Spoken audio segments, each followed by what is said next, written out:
मेरा नाम शिवयोगी सिद्धलिंग शिवाचार्य, काशी पीठ से मैं दीक्षित हूँ। काशी से। काशी से। संसार में क्या है? अन्न ही प्राण है, प्राण ही जीव है, जीव ही शिव है।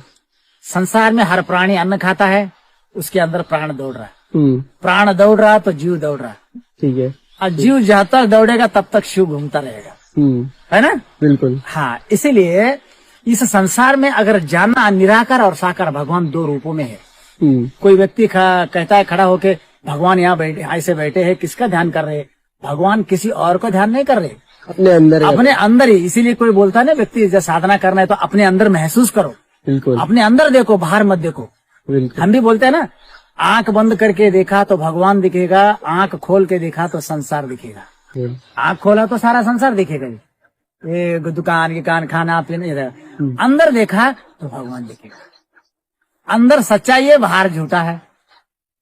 हम इस झूठ के संसार से सच्चाई की ओर बढ़ना है। बिल्कुल, है ना? ये इसीलिए हमको भगवान ने 100 साल का उम्र दिया महसूस करने के लिए।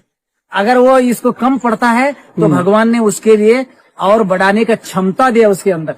बिल्कुल। वो कैसे? साक्षी भाव से। साक्षी भाव से अपनी उम्र की बदलाव कर सकता है व्यक्ति।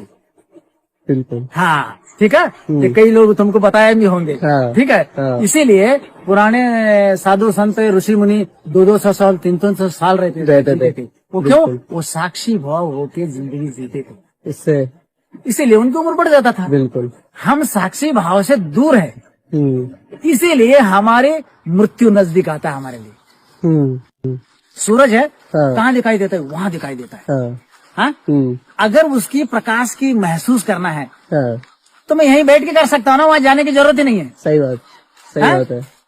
वहाँ जाने की जरूरत ही नहीं है, तो मैं यहीं बैठ के कर सकता हूँ। वैसे ही साक्षी भाव में बैठ के उस परमात्मा का अगर अनुभूति कर दिया, उसके लिए और कुछ नहीं इस दुनिया में, बस यही है।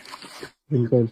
ये बाकी तो साकार रूप में हम संसार में पूजा पाठ, नाना प्रकार के क्रिया ये साकार है। साकार से निराकार की ओर बढ़ना होता है, यही मोक्ष है। अब जैसे एक बच्चा होता है, बच्चा पहला क्या होता है? निराकार स्वरूप होता है, वो जानता नहीं हम ये बच्चा भगवान स्वरूप है यार। वो जब बच्चा बड़ा हो जाता है वो साकार बन जाता है, और फिर वो बड़ा होने के बाद फिर उनको निराकार की ओर बढ़ना होता है। बुढ़ापा, अगर तुम्हारे सामने कोई बूढ़ा आदमी तुमको गलत बोला, उसको क्या बोलोगे तुम? ये छोड़ा यार, बुजुर्ग है, भगवान बना, चलो हमारे महापुरुष बोलते हैं ना। वो कौन है? वो भगवान के स्वरूप है। बच्चा और बुढ़ा ये दोनों ही साक्षी भाव में होते हैं, लेकिन जवानी जो है, जब से वो अन्न खाने लगेगा, अन्न छोड़ने तक ये साक्षी भाव